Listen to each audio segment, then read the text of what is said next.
All right, we are live. Hey, Joe from upstairs. How's it going? Happy Sunday. Happy Sunday, everybody. This is such an exciting episode tonight. I can't wait.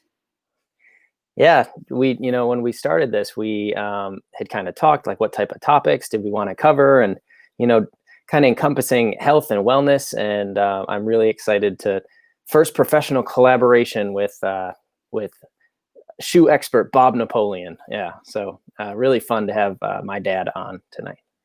One thing I wanted to say is how much we are playing with fire. I can't tell you how many times we get questions from people. They know we have 2 kids, they're 5 and 3. We never get them in bed by 8 o'clock. And so they're like, what do you do? It's all a mindset. And even tonight, I threw in a big wrench. Cora graduated from pre-K 3. So we didn't have many groceries tonight because the grocery store was closed by the time I tried to get there. So we really threw it together like a subpar dinner for them. It was like toast and rice cakes. And so anyway, I was like, I'll make cupcakes for her graduation. If you know our daughter, chocolate wakes her up, keeps her up till 3 in the morning. So sure enough, we made chocolate cupcakes with peanut butter on top. And so not only is there Papa about to hear their voice, but they also had chocolate before bed. So we're really, this should be interesting. We may have a few extra guests tonight on CPTv if the kids come down. Yeah. But let's get right to it. This is definitely an episode that I think this is common questions that we hear every day in the clinic about their feet and pain and what types of footwear they should be in. And so I want to introduce Bob Napoleon. He is my father-in-law, Joe's dad. He is truly an expert in the shoe industry. He's going to tell us all that he's been in. So I'm really excited to sort of have him on here. And he's actually coming to us live from his store. Hi, Bob. Hey, everybody. Thanks for the invite. Excited to be here. Yeah. I've so enjoyed every one of the episodes, and I've learned an awful lot above and beyond physical therapy. So thanks for doing this, and thanks for letting me be part of this. Yeah, we're really, really excited to have you on, Dad. Why don't you kind of give everybody, in the clinic, conversations have come up, and can you kind of give everyone a background of your history in the shoe industry and the footwear industry? Yeah. Sure, absolutely. So aside from supervising districts and regions and national shoe chains, I've been a wholesale national sales manager, and that involves you in product design. You work alongside engineers and designers, and there's so much that goes into really great shoes as opposed to a lot of so-so shoes. You'll hear me talk about the pile of regret and other things tonight. It's kind of like comparing McDonald's, which is okay, to your favorite local Italian restaurant, and I'm partial to Italian. So yeah, there's an awful lot we can talk about here. Yeah, and the hands will go all night long, Aaron. Here we go. So where do you want to begin? So if someone comes in, we get the question all the time as physical therapists. So what are some common things if someone walks into the shoe store and they're talking to yourself or Renata or one of the other teammates over there at Soulmates, kind of what are some questions, what are some issues that people are dealing with? And I think maybe the coolest way to go about this is give people a perspective of both things. So we can kind of talk through common issues that maybe people are having with their feet, what part of the foot is painful, what type of diagnoses they deal with, and then we can volley it back to you and you can give us some ideas on what they should be looking for footwear considerations and those types of things. Sure. That's a great idea. Probably the number one thing we hear about is plantar fasciitis. We have people walking in all the time and sometimes self-diagnosed. Sometimes it's a simple fix on our part. Other times we may try a couple of different choices from our inventory in the store and may recommend them to a podiatrist. But more often than not, we can help them resolve some of the plantar fasciitis issues just by examining what they walk through the door with. Okay. Yes. Go ahead, Aaron. No, why don't let's give a little background on plantar fasciitis and sort of what tissue it is that gets inflamed like that, and we can sort of go from there. So plantar fasciitis, heel pain. So at the bottom of the foot, kind of the base of the heel, The plantar fascia it's a non-contractile, so it doesn't flex like a muscle does, but it does play an important role in supporting your foot in the arch. And so there's a lot of muscles that go into that. There's 26 bones in the foot. Each has a joint, and the foot, as we'll learn, is a very dynamic structure that shock absorbs. If you're not getting that support in certain spots, the plantar fascia gets beat up, and it's trying to control all that load, and that can only happen for so long. So then inflammation develops, and that's where you get the itis. So everybody has plantar fascia.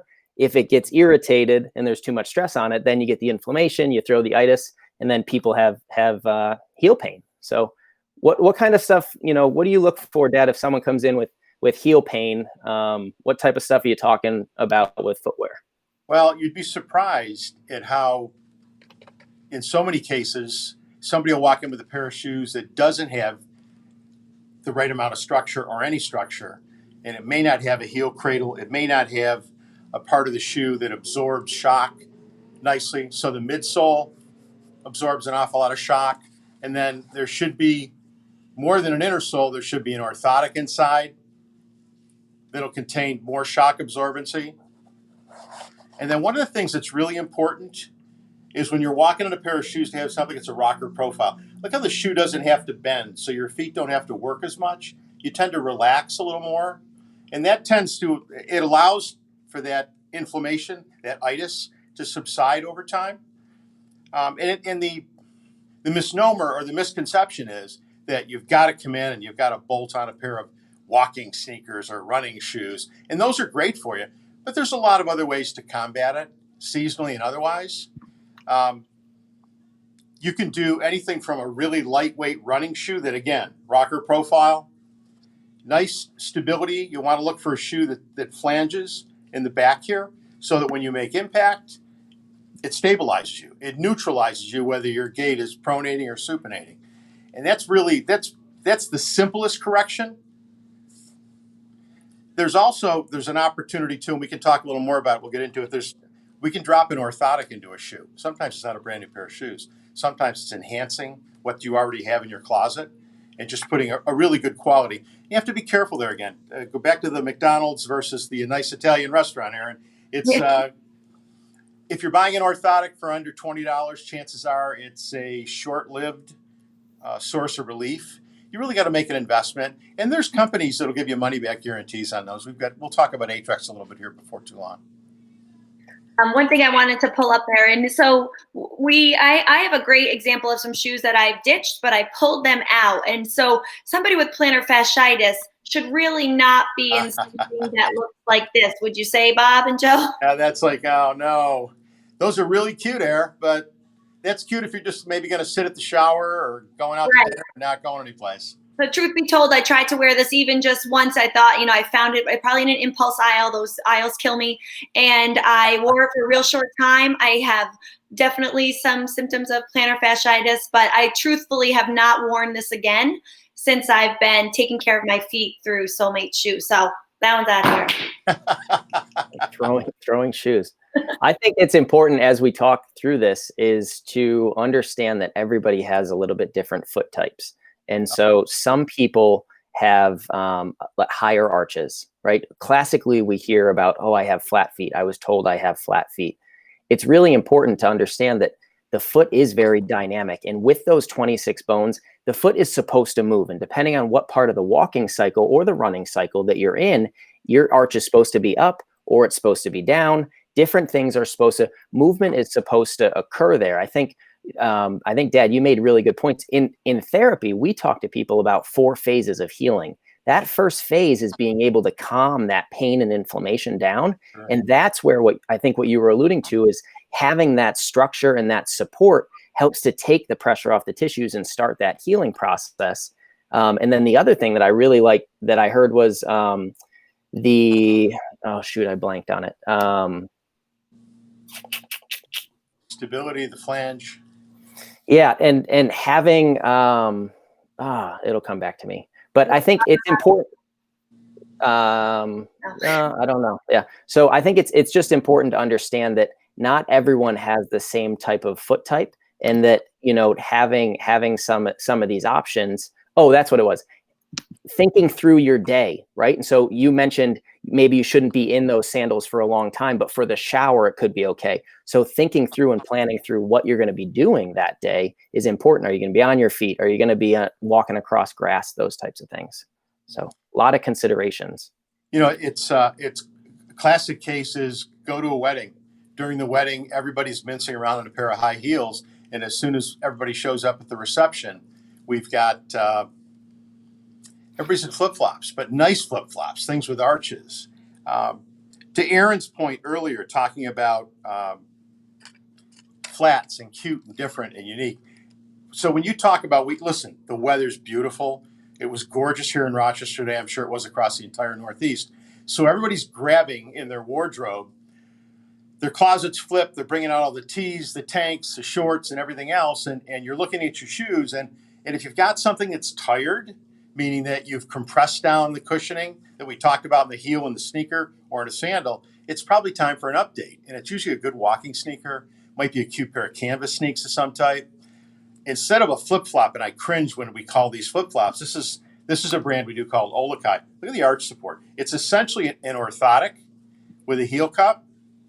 Really nice longitudinal arch. And the beauty of walking in something like this versus what Erin had in her hands a minute ago is that when your foot settles on this, think of like a fulcrum or a teeter-totter.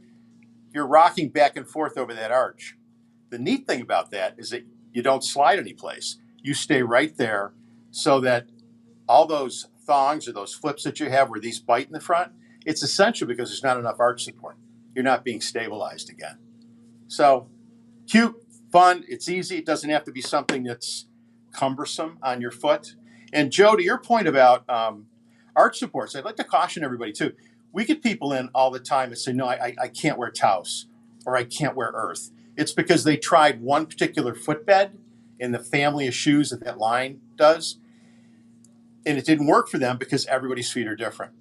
So when you're shopping, you want to be able to, you want to shop in a spot, or you want to experience enough different types of arch supports and footbeds to not have a choice. So this is Taos. That's a moderate arch support. Really comfortable, nice footbed, heel cradle. This is also Taos.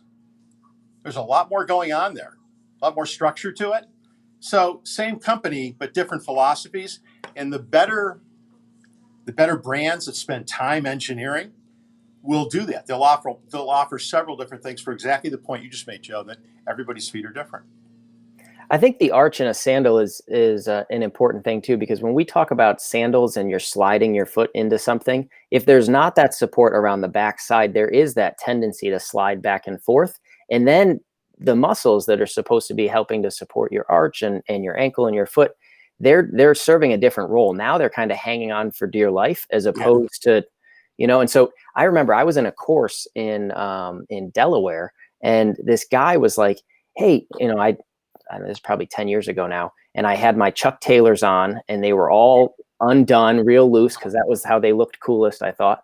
And so my feet are sliding around. He's like, do you mind trying something? I said, sure. So he lays me down on the table. He stretches my right shoulder, and it's real stiff on my right arm. And he said, you know, do you notice how, and he tests the other side, one side really stiff. I'm like, well, I played baseball. My shoulder's a little stiffer because that was my throwing side. He goes, lace your shoes up tight, snug, not too tight, and go for a walk. I walk 75 feet down, 75 feet back with my shoes laced. I lay back on the table, and my shoulder drops another 40 degrees. Wow. And so that's the role. We talk about it all the time with the central nervous system, and your body gets in this fight or flight mode. So I'm sliding around in these Converse, or people are walking in their sandals and they're sliding around. They don't have that support. And all of a sudden that has systemic effects on your whole body, and you get stuck in this fight or flight. So I think that heel support is really something, especially this time of year. People are going to be out looking for sandals, looking for some that heel cup that you mentioned, but also that arch support is important, because people want to be in sandals. No one wants to hear, I shouldn't wear my sandals. But when you do go out and buy sandals, what are the strategies you can use is super important. So I thought that was really helpful.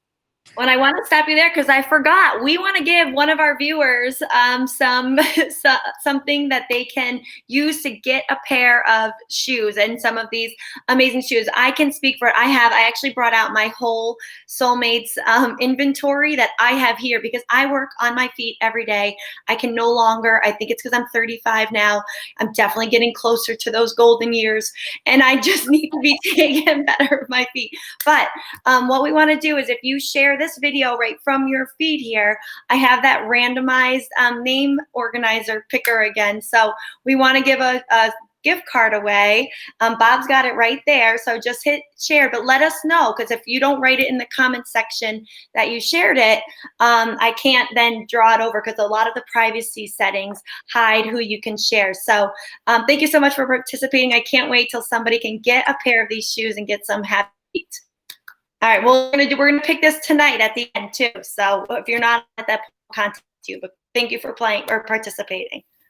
And people can still use it if they're not in Rochester, right? They can still use the gift card. Listen, we ship shoes all over the region. We ship UPS on a regular basis, and in some cases, if it's not in stock, we'll drop ship it right from the manufacturer. But the interesting thing is, more often than just clicking on a website, and a lot of the brands that we're going to talk about and that I have in the store don't like to be online because when the consumer, your followers meet the shoes, they want to make sure they're in a situation where somebody fits the shoes, where somebody can make a recommendation. There's nothing worse than having somebody grab if you're sitting at Taos and having somebody do an online review that says they run too small, when in fact somebody ordered a 7 and should have had an 8 because a particular shoe runs shorter. So yeah, we ship UPS on a regular basis, but we encourage you when you're ordering, we'll do it over the phone and we'll talk to you about fit. And once you develop a history with us, we can look at what you've purchased and what you've enjoyed, and then we can make recommendations from that, even to the point of shipping you 2 or 3 pair if you'd like to, and then sending you a label to turn back whatever doesn't work out. And if you'd like to, we can do it exactly what we're doing here. We've been on FaceTime to somebody's living room while they're trying on shoes in the living room, talking about how to adjust the straps, where to situate their foot. It's kind of like shoe shopping was meant to be to today, where he walks out of a stock room and says, "Here, try this. Let me know what you think." Or heaven forbid you walk into these monster big box stores where the sneakers, the comfortable walking shoes, they're over there and they just point you in a direction and you're on your own. So yes, we ship all over the place. We had somebody on one of our Facebook Live feeds last weekend from California who got our Facebook Live from a good friend of hers. So we're sending her shoes. So the gift card, it'd be our pleasure. We'll get it right out here. You'll let us know who's got it. We'll get it out in the mail right away. That's pretty cool. Virtual visits to make sure people's shoes. It's right now. You know, it's funny because my generation, and Aaron, you're so far from the golden years, you have no idea. But my generation is used to walking into a store, and the interaction for a pair of shoes everywhere was that somebody would sit down, measure your feet, fit you, make recommendations. And today, that's hard to find. It's really, I mean, you'll typically walk into most stores and have to help yourself. And 9 times out of 10, it's funny, we talk to podiatrists all the time here in town that refer their patients or clients to us. And the number one lament they have is that because nobody's fitting shoes, most women are buying their shoes too small, causing we've been dwelling on plantar fasciitis and arch support, but causing bunion issues and joint problems and jamming toes. So we can get into that whenever you're ready as well. Good segue. I was just going to say bunions, bunion pain, and hammer toes. I don't know if you clump those together. I know that they're similar arthritic conditions that are happening, but I don't know how you differentiate between hammer toes and bunions. But I'd love to, because I know I talked about that to some of our viewers. So we typically, when a bunion develops, and from the podiatrist I've talked to, it's a genetic issue, and you can move it along faster in its development by wearing incorrect fitting shoes. But typically a bunion, as it grows and gets larger, will have a tendency to cause your toes to buckle. And that's causing sometimes those hammer toes.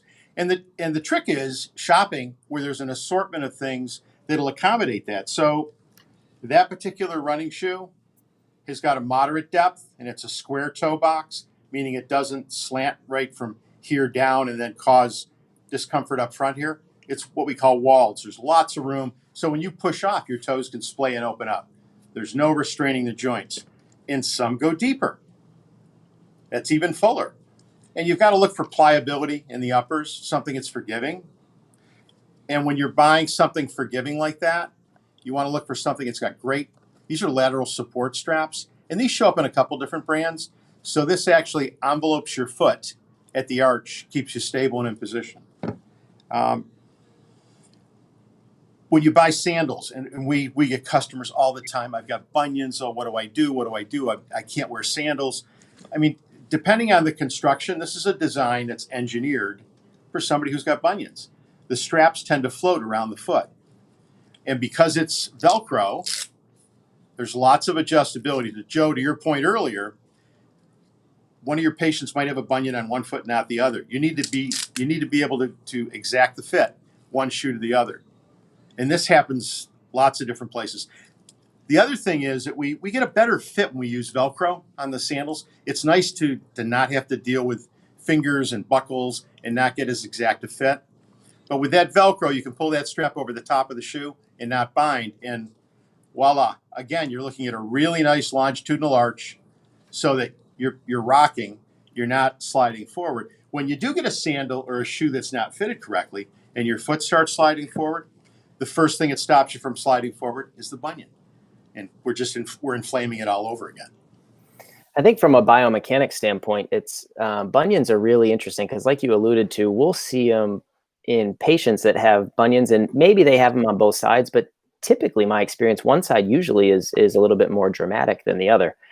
And I think it's important to understand there's a lot of biomechanical things that happen with it, and we look all the way up into the hip and where that control is, but a lot of times if people's hip and knee aren't stabilized, what that does is it collapses that arch down. This always throws me off with the camera backwards. So if the knee dives in and the arch collapses down, once that arch collapses, that almost changes all that pressure to accentuate the bunion angle. So having that arch support is really important to help take that off, and looking at the big picture and the whole thing. So we need to address it through the shoes, but also, a lot of times what we do is talking to whether it's your podiatrist, your physical therapist, but especially if you're the person that you have a bunion that's more severe on one side than the other. I loved the variability of the Velcro straps, because that's something that, maybe look for that stylish sandal that has that variability.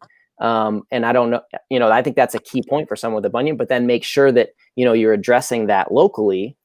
You've got that good arch support, but you're also doing your stuff, maybe hip strengthening, knee strengthening, those things. And it's interesting because you'll take a more clinical approach and understand the skeletal system, all the muscles, tendons, and ligaments. I can't tell you the number of times that somebody will walk in a little hunched over and they're just gingerly stepping because they're in pain. And they'll put on a pair of nice sandals with a really nice arch support, and all of a sudden I'll watch them stand right up straight. And the typical comment is, wow, I feel taller. It's kind of because everything is kind of bounced into place. It's kind of like that Jenga wooden block game that we all play. You pull a couple of those out. Well, most of them that are walking in hunched down like this, there's a couple of bricks missing down at the bottom. So getting into a pair of shoes that supports that, you're right. We don't often think that our hip pain could be associated with the shoes that we're wearing. And in a lot of cases, it can be. It can be resolved that easily. Everybody now knows, Dad, where I get my love for analogies. The apple doesn't fall far from the tree. I like that Jenga analogy. That's great. If you have an unstable base, that makes a difference. Clinically, we tell therapists, start at the top and work down, or start at the bottom and work up, and choose one or the other. And I love that analogy of having that strong base, and then kind of building up from there. Sure. And again, to get to the point about heel pain, the other thing that's really critical and important, there's what we call a runner's pitch. We talk about your heel strike, which is where your heel sits, to where the ball of your foot strikes. And we like to have we like at least 3.5 millimeters, but in more cases, it's like 4.5 to 5, maybe 6. And that's typical of maybe a New Balance running shoe, this shoe from Track Alegria on. But surprise, surprise, it shows up in these other shoes too. The distance between heel strike here and here puts your center of gravity right in the middle of the Jenga, right in the middle of the bricks. And that allows you to relax, be more comfortable, walk more effortlessly, not have to work at it. You can smile and mean it and not have to fake it at the party that you're at. There's an awful lot of ways to cushion. And again, when we talk about cushioning, midsoles, materials, a lot of times we'll look at just the outsole and worry about durability there. These midsoles, so they can be everything from cork and latex, which absorb shock, which means more comfortable. I mean, I don't have to tell you two, as athletes, when you're in a pair of shoes that doesn't absorb shock, that shock goes into the ground, comes right back up into your knees, your hips, and your back, especially for runners. Am I right, Aaron?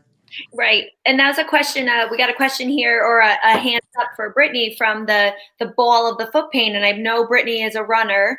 And I think that's a lot about the shock absorption in the shoe that they are in. Because if there's not enough absorption in that midfoot of the shoe, then it's going to be transmitted right from the heel to the ball. And so I guess for every day, Britt, I would ask you, do you have pain in the ball of your foot when you're running primarily? Or is it also even midday? Because again, it comes down to how much, and also depending on how high your arch is. Someone like me it's very high. You're right, Joe. It's really hard doing this. You need much more content in that shoe. So even just my everyday, these are a shoe that I just got from Soulmates just probably 3 weeks ago. He think he did a Memorial Day, and look at that arch. That arch actually fits mine. If you were to see me walking around outside on the pool, all you can see is the ball of my foot, and then there's sort of this long outside of my outer fifth metatarsal here. So for someone like me with high arches, in order for the ball of my foot not to be in as much pain as it has been in other shoes, like those ones I threw over my shoulder, I need something to take up that space. And that's what's going on here. Equally so, I look for the same thing in my running shoe. So with a runner again, what runners are most interested in, and most runners will get, so if you're a little bigger guy like I am, you're going to be a runner, you're going to run 4, maybe 500 miles in a pair of shoes, and it's time to give them the toss. It's time to move on, because it's not about just whether they've worn out here. The tops may look amazing. Any of these foams, including the really nice higher end shoes, whether it's On or Brooks, Saucony, New Balance, and remind me, we'll talk about what's in a name and tiering for product. But what's really critically important is the shock absorbency, and you have to look at something that's flanged so that when you come down, you strike on the outside heel, then you push forward to the ball of the foot and you push off. So you strike, come forward, and push off at the ball of the foot. We need that cushioning to be there. That's going to break down. I mean, they're not, just because they haven't cracked in half or something, especially for a runner, you've got to be very, very aware of that. So if you're doing 20 miles a week, chances are you should be upgrading your shoes, I'm going to say every 4 to 5 months. And you might want to consider, if you've got a great pair of shoes, you may want to consider that the orthotic that comes in the shoe, the footbed, you may very well want to pop a new one in after 300 miles, because you'll pop this on the inside of the shoe. It'll restore the arch support. This is all new memory foam, and it restores the conditioning of the shoe. So you get an extra couple of 100 miles out of that particular pattern. The other challenges, and I've got friends here that are at Fleet Feet, and we've got a couple of good local running stores. Their biggest lament is somebody will walk in here and say, I'm not going back to Fleet Feet. So why not? I only wear a size 7. They fit me in a size 8 in a pair of shoes. They're huge. And I'll go down and check the fit, and they're spot on. The challenge for most people is they're not allowing themselves enough room, again, for your toes to splay as you come forward and you push off in it. So shock absorbency is critical, making sure that you're stable, you haven't worn off on the edge on this, and then having a tall, full toe box so that your toes can move, be cushioned. And then I forget the young lady's name that asked the question, but she may want to consider an orthotic, an upgrade, and do something that's spend at least $45 or $50 to get an orthotic. Atrex has been, and we can provide these. These are available online. We pick partners here in the store that I have learned over my years in the industry that behave well, that worry about consumers first.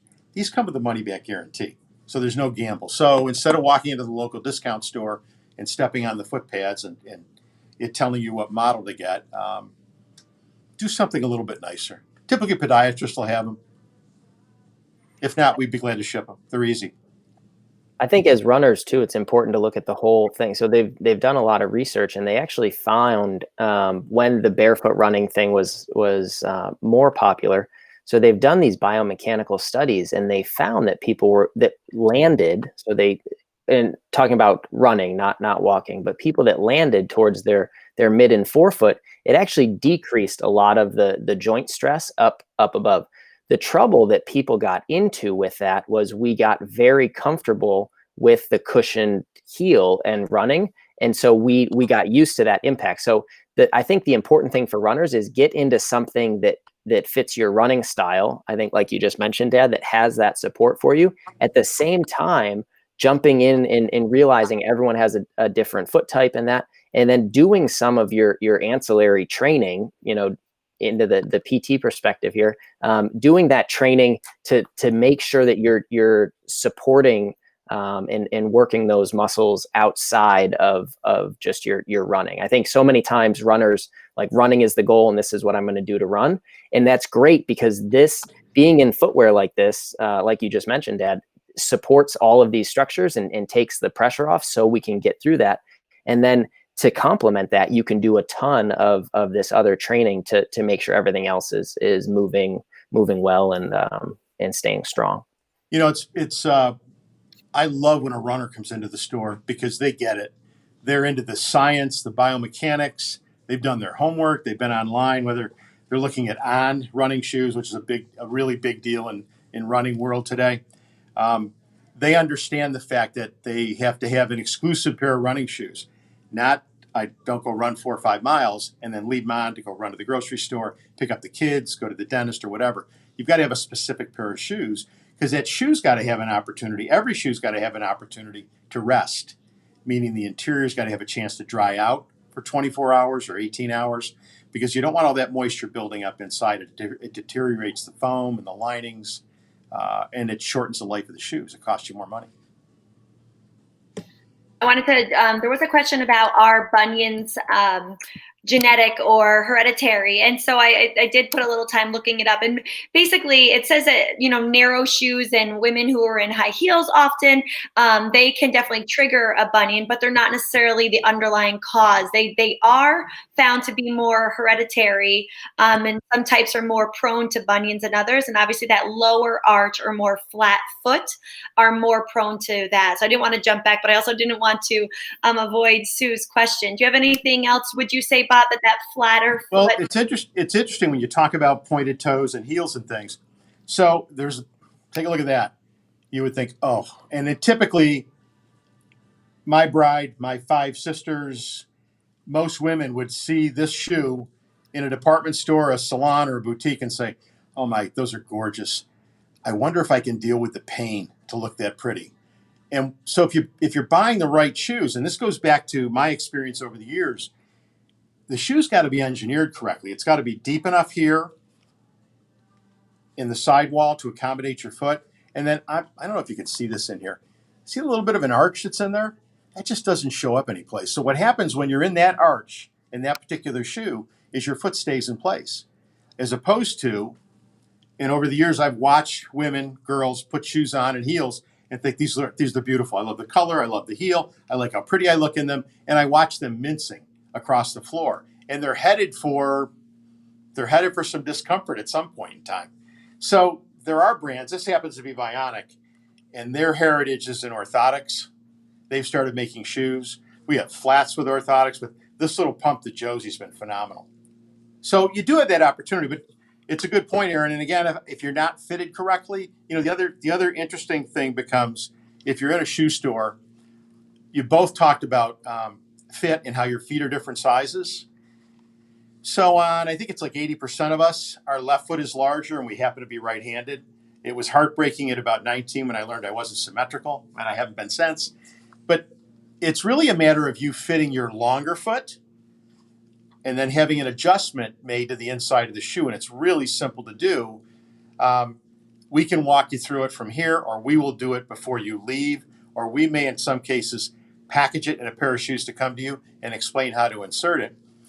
The challenge today is that typically you'll put a pair of shoes on and your left foot feels great. The right foot's flopping a little bit. It's a little loose.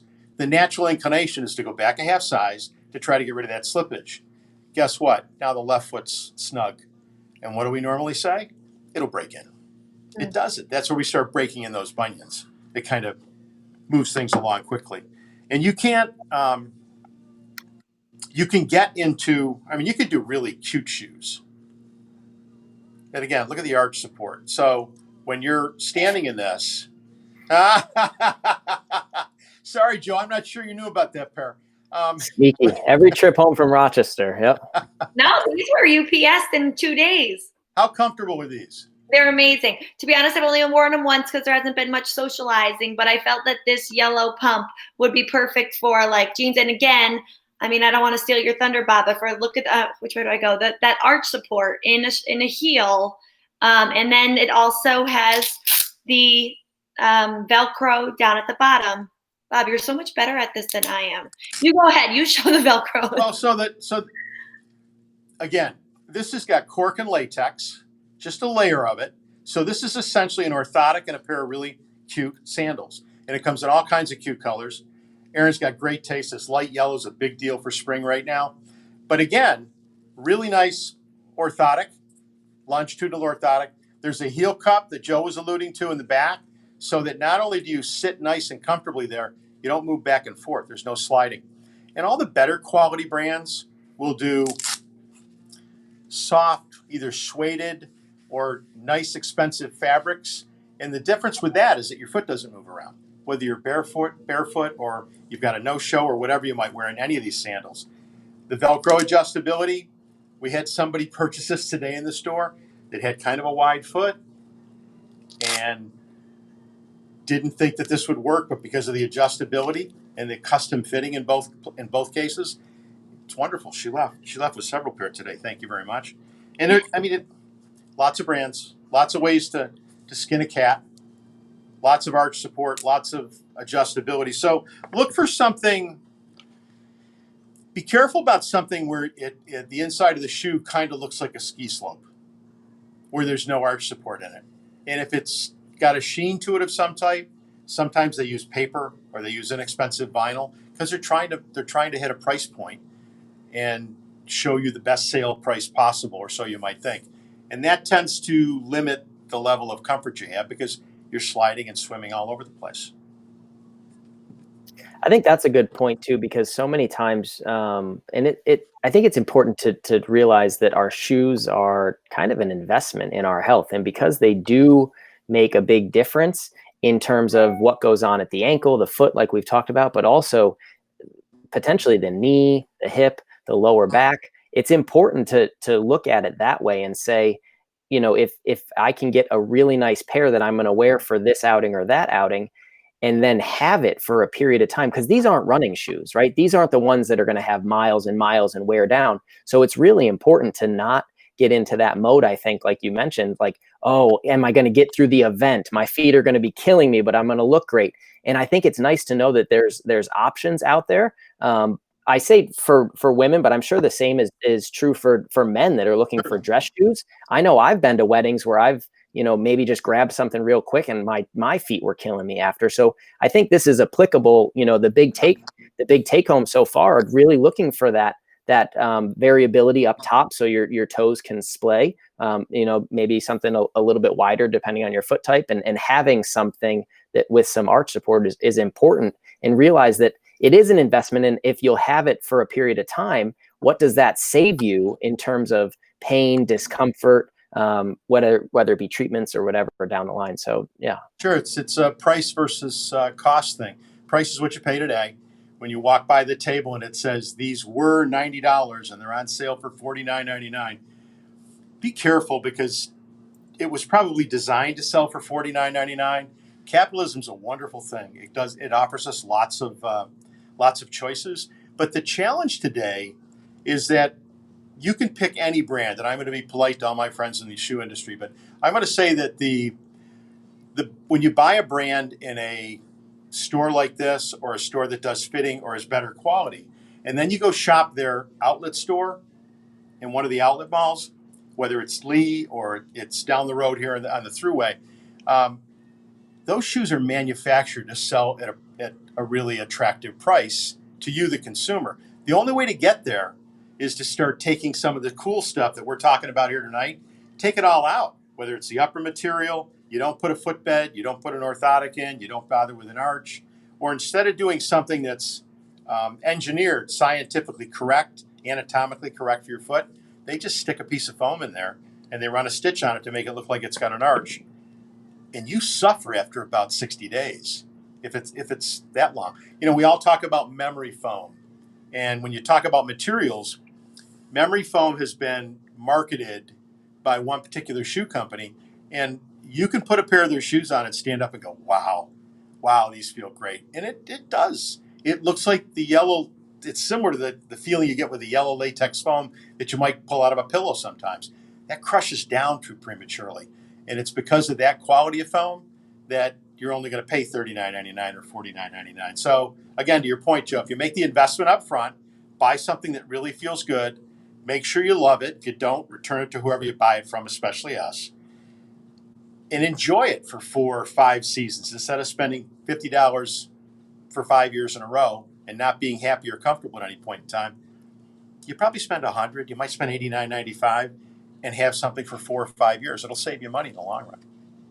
All right, we got a couple common questions. I got a personal text message which actually matches up with Barb's question on here. Needing shoes to stand and work for the whole day, whether it's on a concrete surface for the one person who I know of.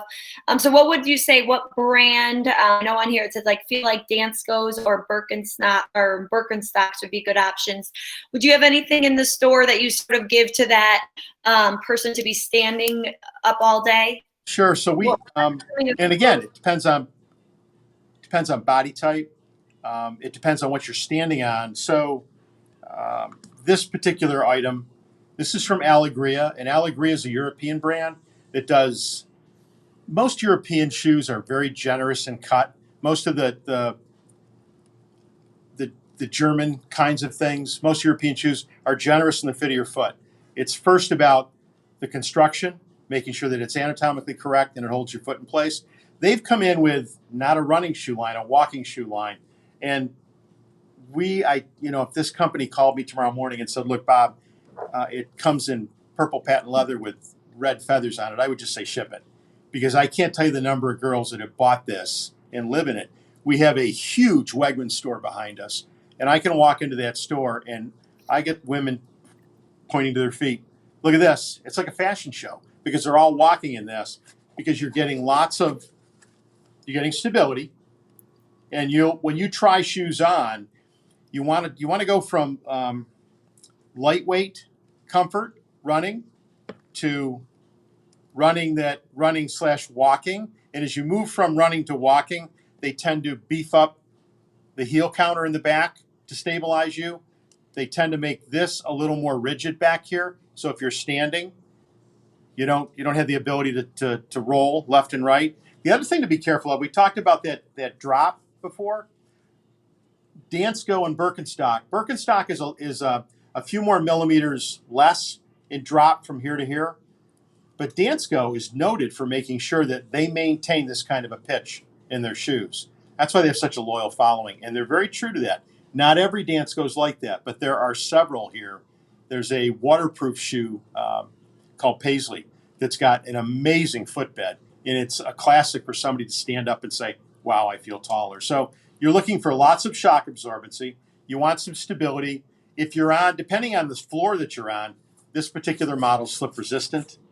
Okay. So that if there's a safety issue involved, these footbeds are replaceable. But I've got to tell you, for the 2.5 years, the 2 years that we've been here now, and the friends that I have from around the country that have been carrying this line, that harassed me into making sure that I put it into our store. It's a home run. They're incredibly comfortable. What's And the name again, of the brand again, Bob? I heard so like it's TRAQ, track. oh that And, what was the and their type? home their parent company is Allegria, Alegria. And really cool bonus to this, the left shoe in each pair has got a Fitbit. And you go to the app store, you download their app, the app pops up and it says, Aaron, picture of the shoe pops up. Aaron, is this your shoe? You click yes, and it connects.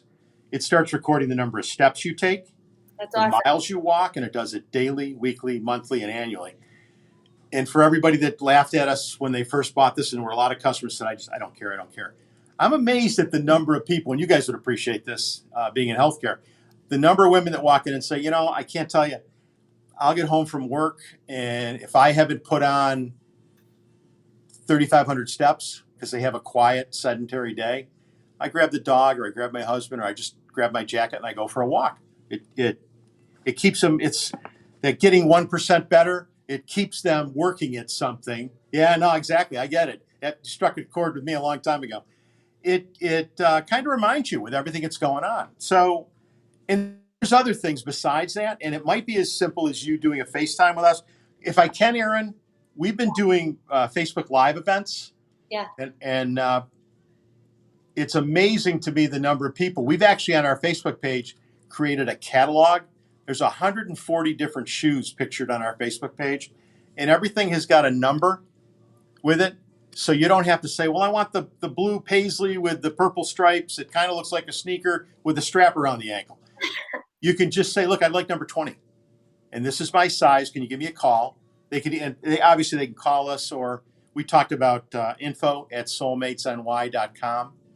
They can certainly email us there. Just make sure we have a name, a phone number, maybe a convenient time to call, and we can discuss fit. And if we're on the fence about what size, we're going to send a couple of sizes, and we'll coach them through the fit before and after.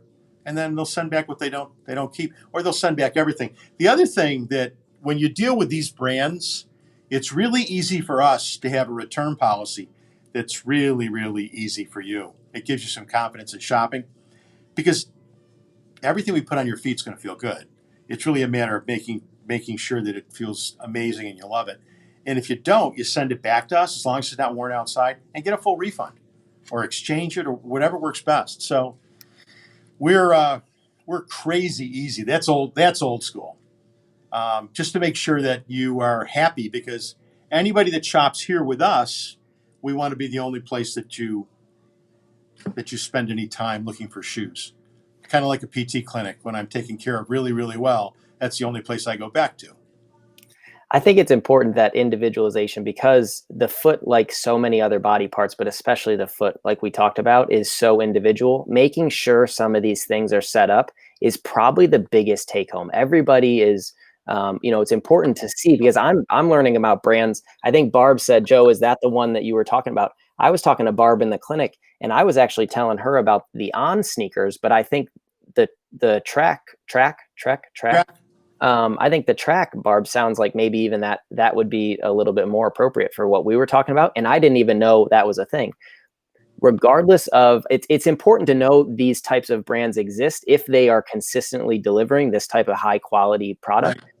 I think having a general idea, can you give us an idea, Dad, kind of the front of the shoe, right? So you talked about toe splay. If someone's in a shoe, especially a walking shoe or something they're going to be standing in, what are we looking at for like the size of it? So in terms of length, we've talked a lot about arch support. We've talked about the splay in the back, the heel counter. How about a quick guide? Like, I slide my foot in that shoe. What should I be looking for at the top there for room? So the first thing you need to be aware of when you take the shoe out of the box, and you go to put it on your foot, you want to look at something that's squared up in the front. That's not so many shoes. I had a pair of Nikes that it's probably the one ill-fitting shoe that I bought a few years back. And their shoes have a tendency to start here and slant right down to the sole. So there is not this walled toe. There's not that extra tall toe box. You want to look at the width of it. And it's deceiving again because see the height of the This is walled again. It's tall. I mean, even the On running shoes, same thing, tall all the way through, so that you're not putting yourself into something that jams you up. When you do have something that comes down like that at an angle, instead of your toe being about here, which we like in this particular shoe, now if the shoe is slanted all the way down, your toe better be back here, because when you splay, it's going to be bouncing up against a flat toe box and cause discomfort. So you have to be careful. It's about more than the colors, the style, the weight is important, the stability, what the sole's like. But again, you're Vionic. Again, it's an orthotic company. Nice walled toe box, so that you've got lots of room. It's broad in the front, and your toe sits back about here. I can't tell you the number of gals that walk in and their toes sitting up at the front edge, and they're talking about discomfort here. They're talking about corns on their small toes because they just haven't allowed themselves to go there. And trust me, the first time that maybe you're guilty of being short-fitted or short-fitting yourself, the first time you're fitted correctly, you should have a little bit of relief in the heel. So we talked about the arch support and how you teeter on the arch. For you to teeter like that, you have to have the ability to have some relief in the heel. They should never be cinched down tight. The minute you don't have a little bit of forgiveness back there, chances are your shoes are too small.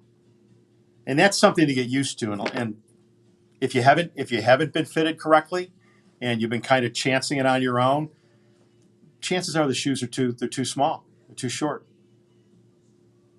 That makes sense. So is there a general rule? I know you were kind of saying this is where we would like it to be. Is it, half inch towards the front? Is it well, and to your point earlier, it really depends on the foot and the shoe and the shape. Somebody will come in and their second toe's as long as their big toe. Other people it'll change. So you have to be aware of the fact that not only when you're standing, you need to walk in a pair of shoes. So many times somebody will come in and try a pair of shoes on, and they'll just kind of back and forth. And we'll encourage them to take off. Take a walk to the front of the store and come back. Tell me what you think. We're looking at a couple of things. We're looking at your gait. We're looking to make sure that the shoes neutralize you and kind of straighten up that Jenga system again. But we're also looking for what the crease looks like on the top here. So if the shoe crease is really deep, chances are it's too long. If it doesn't crease at all, we know it's too short. And we can tell that just visually. So you want a subtle crease across the top.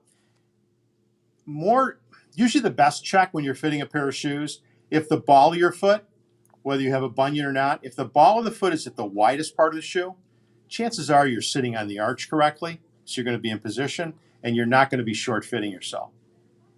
So it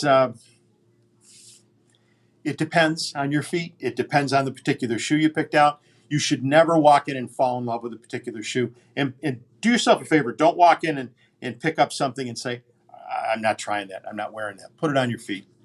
Just try it. Things look different on your feet. You may put on something that you thought was not exactly the style you wanted, and you may discover something that's remarkably comfortable.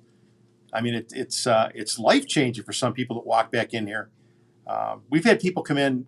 We had somebody slated for back surgery, and we have a terrible history in our family, so I know the severity of that. She picked up a pair of those Dansko shoes that I was talking about earlier, and initially she just stood right up and said, "Wow, I feel taller." She was back in 6 weeks later after going back into her orthopedic, and in the medical world, you see patients like crazy, and you keep files on them. And she walked into his office and walked across the floor and walked back. And he said, "Would you do that again?" And she got up and she walked across the office and came back again. And he said, "Why are you here?" She said, "Well, I'm supposed to have back surgery and I'm having all kinds of discomfort." He said, I don't see that. Your gait has changed. Your walking has changed. It was the shoes. It was by having really important structure underneath. And it makes such a huge difference. We talked about it. If one area is painful, it changes the rest of the game. So everything, your stride will shorten, you'll change how you're landing. And so getting in something to get you through, like we talked about those 4 phases of healing, getting into a shoe that is comfortable, accommodates your day, whether it's working or, whatever you're doing recreationally, getting that pain off, unloading that pain changes so many other things systemically from the nervous system standpoint, and that fight or flight response. It can make a lot of positive impacts. There's you've really got to be sure too that there's continuity in your day. So if you get up in the morning first thing and you're barefoot for the first 30 minutes, grabbing coffee or whatever, if you're at my house, there's this beautiful ceramic tile through the foyer, through the kitchen, and I go to get coffee in the morning. And if I walk in there barefoot, you'd look at me and say, get a new pair of shoes. But if I walk in with the right pair of shoes on my feet, pair of slippers or otherwise, I don't feel 30 again or 35, but I feel 50. So my point is that take a good runner that puts on a good maybe $120 pair of running shoes that clicks all the boxes, has all the bells and whistles, and then they go home and they put a pair of flats on like Aaron was showing earlier. Your feet want to look up at you and say, "What are you doing to me? Please." So you've got to have some continuity from the start of your day to the end of your day. I know we all think, and I wax back to younger days when I could come home, kick my shoes off, and go barefoot, chase you guys around the backyard or do whatever, and it was okay. Well, I can't do that anymore. And the challenge with a lot of people that can't kick the plantar fasciitis, we hear this all the time, is we'll say to them, do you go barefoot at home? Oh, every night. Well, every night it's like torturing your feet and your body again because you're not in something supportive.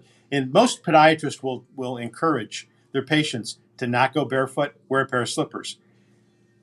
For us, the challenge is that somebody goes to a local discount department store and buys a $20 pair of fuzzy slippers that's perfectly flat, that has no arch support, and it's no better than walking barefoot to begin with. So it's good to have an arch support all the way through the entire day. Then it maintains that structure. I'm going to put you on the spot here.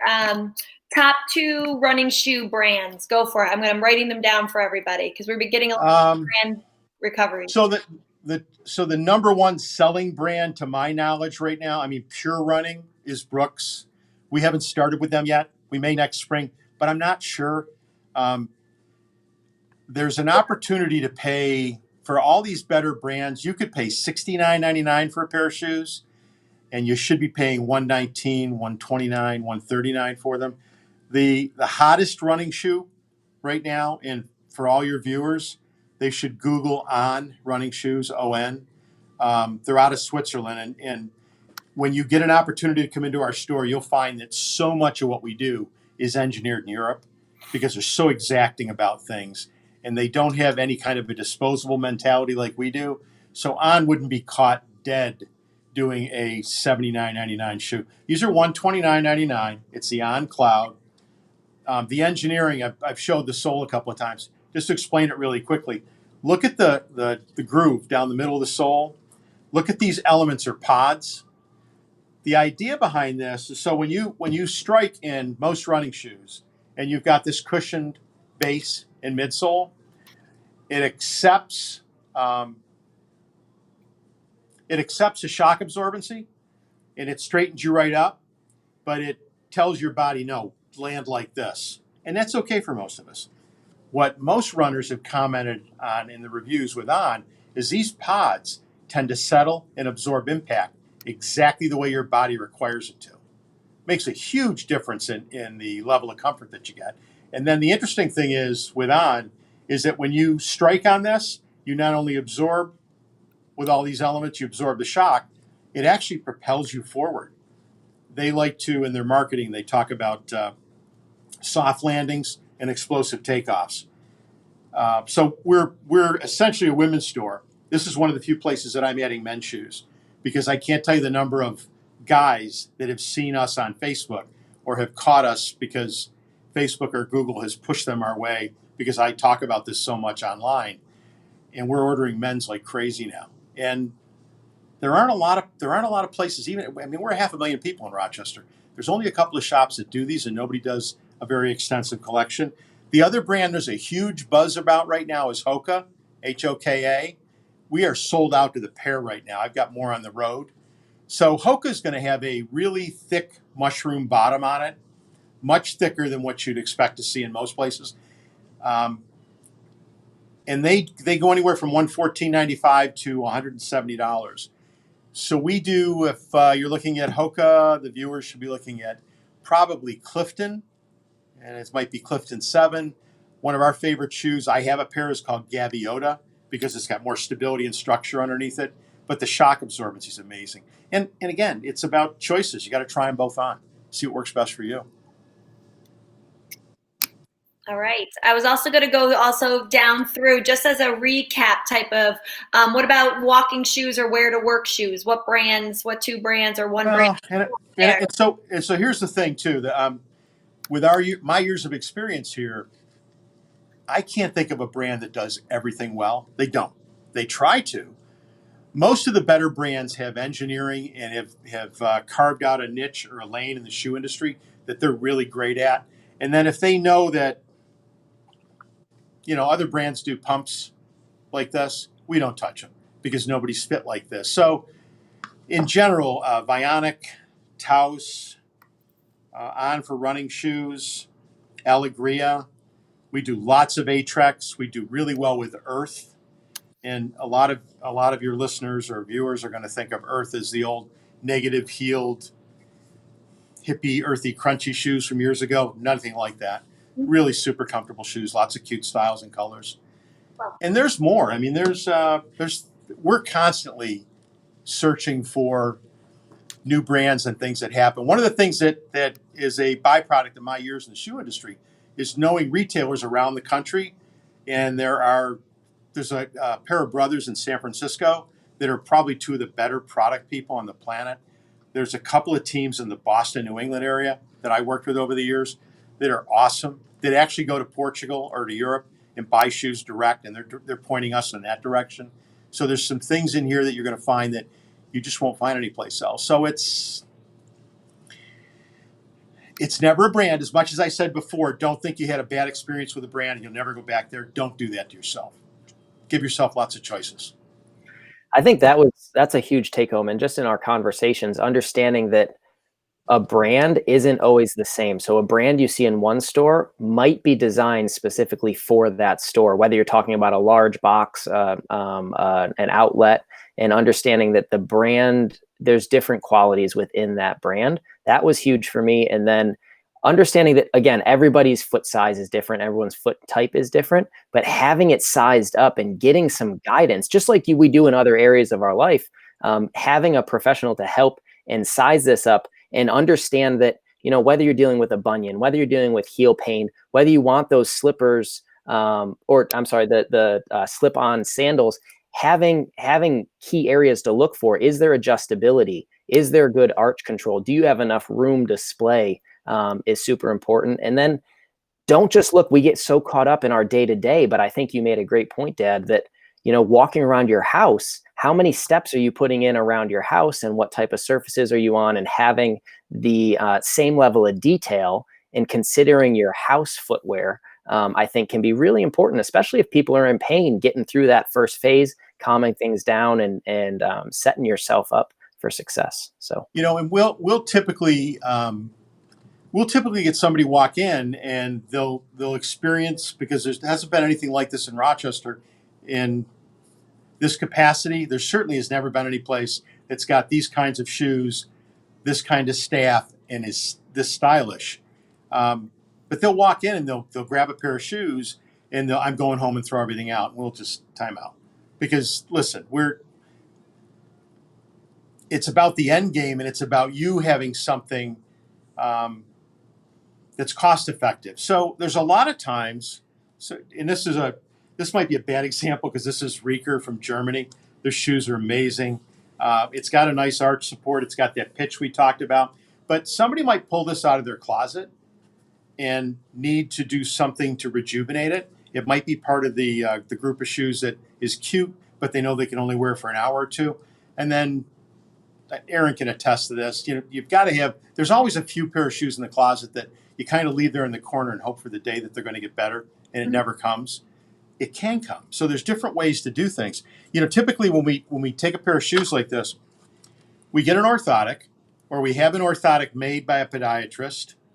And don't let me, Aaron, remind me to talk about your visit to the podiatrist to get a footbed made for you, an orthotic, right? So this can go into a pair of your current shoes, sneakers, casuals. Joe, that pair of dress shoes you were talking about, you can pull out the footbed that's there and drop this in. It's not hard plastic, because when you pull the footbeds out of the shoe, you probably lose 30% of the cushioning.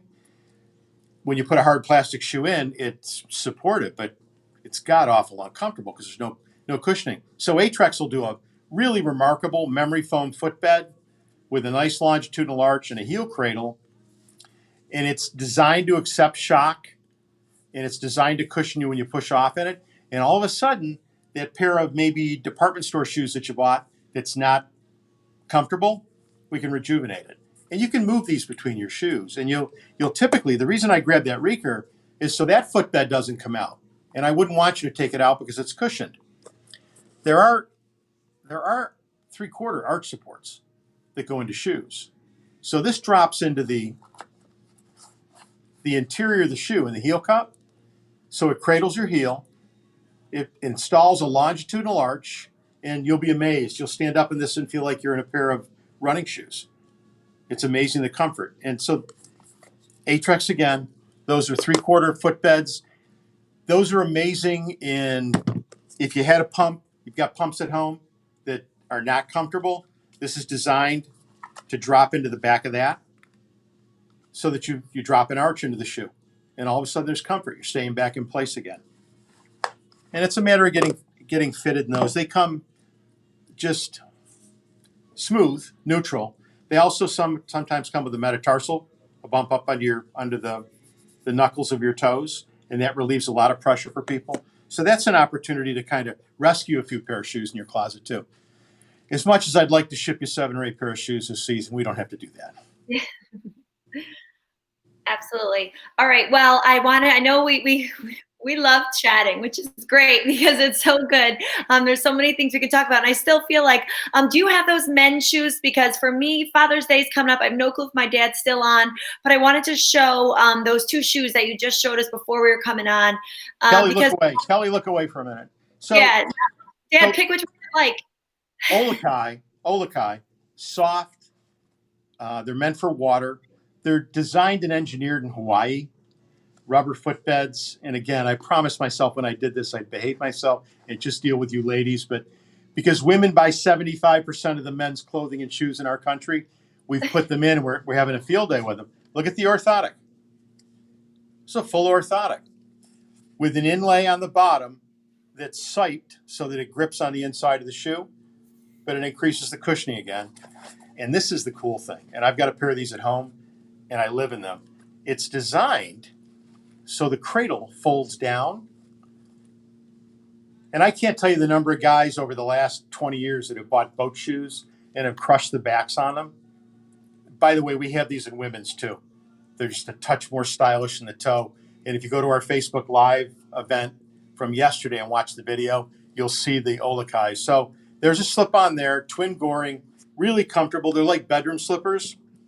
Here's one with a little bit of a lace, and it's just a bungee on top. It's forgiving, super comfortable, soft nylon. Same thing.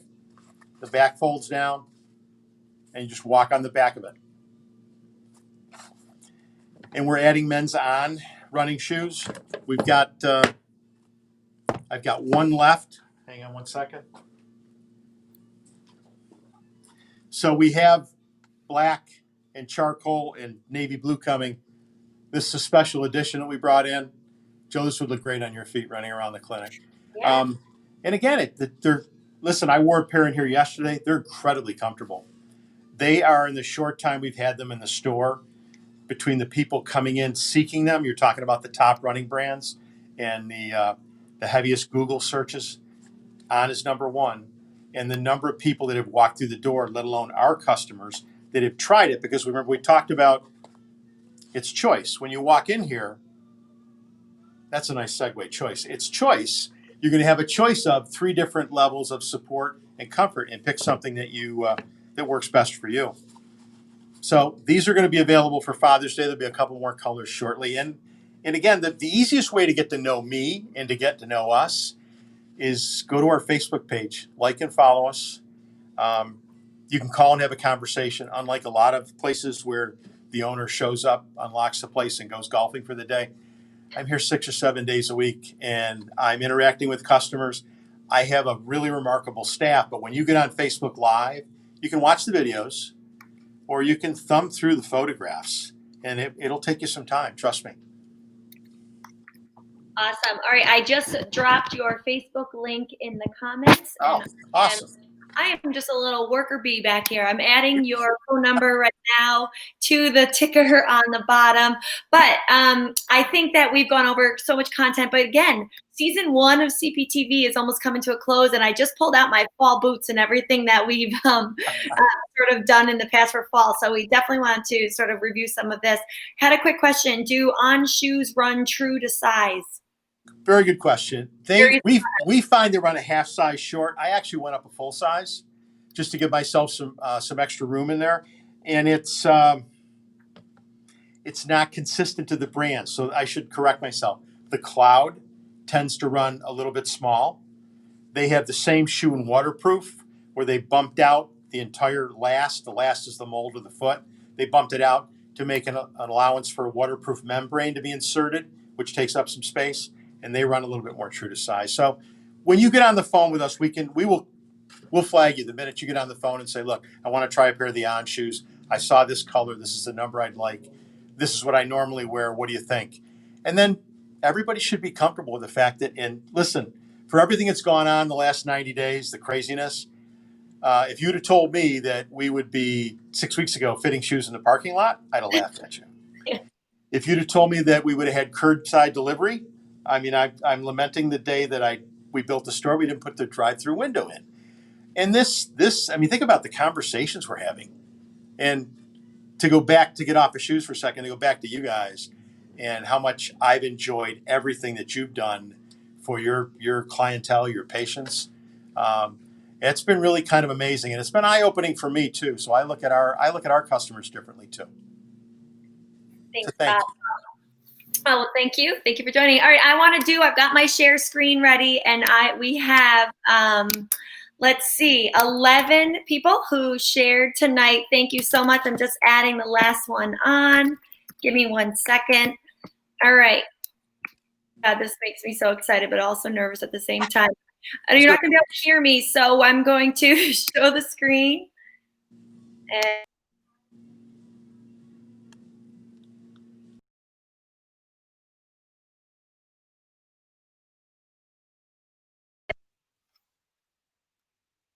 all right, can you hear me? All right, here we go. This will be for the gift card to Soulmate Shoes. We're spinning.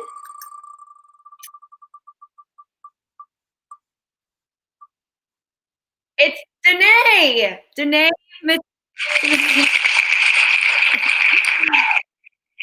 Well, from what I know, I'm pretty sure Danae is local to you, right, Bob?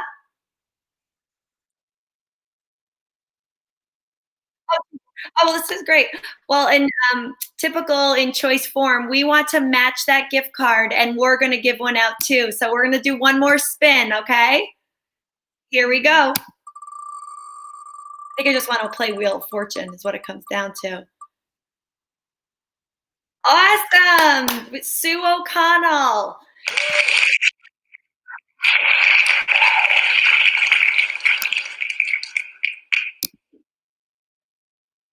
Oh, okay, Danae, I'm sorry. I didn't realize you were in Colony. Yeah, I was off. Danae's a choice. She's a choicer. Yeah. Oh, yeah. Well, Danae and Sue, congratulations. You each have a gift card to go shopping virtually. I can attest you'll get the shoes in 2 days. I recommend these yellow pumps if you want to go.